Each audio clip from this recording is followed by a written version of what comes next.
Our first movie is Batman Forever, the latest in the enormously successful series of films that attempt to cross a comic book superhero with the shadows and mysteries of film noir. The new Batman is Val Kilmer, who finds he's very attractive to Dr. Chase Meridian, an abnormal psychologist played by Nicole Kidman. I read your work. Insightful. Naive, but insightful. I'm flattered. Not every girl makes a superhero's night table. Meanwhile, elsewhere in Gotham City, two villains lay their plans. Two-Face, a former DA gone wrong, is played by Tommy Lee Jones. And the Riddler is Jim Carrey, looking a lot like his character in The Mask here, as he explains his plans to drain the city's collective IQ straight into his own brain. You will help me steal production capital so I can put a box on every TV in town and become Gotham's cleverest carbon-based life form. And in return, is everybody paying attention? I will help you solve the greatest riddle of all, the mother of all riddles. Who is Batman?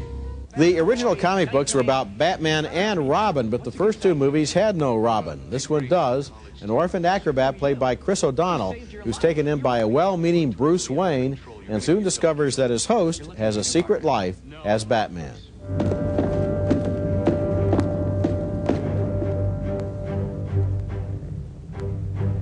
Who's your tailor? Meanwhile, the budding attraction between the sexy Dr. Meridian and Batman continues to grow, maybe because she's attracted to his costume. You trying to get under my cape, Doctor? A girl can't live by psychoses alone. It's the car, right? Chicks love the car. Batman Forever is a great-looking movie, and it's entertaining, but somehow this series keeps on missing the boat. Batman is the most fascinating and mysterious of all the comic book superheroes, and he's about more than simply action and special effects and colorful villains. Batman Forever is basically just a very good-looking comic book movie, and I think Batman deserves more and better.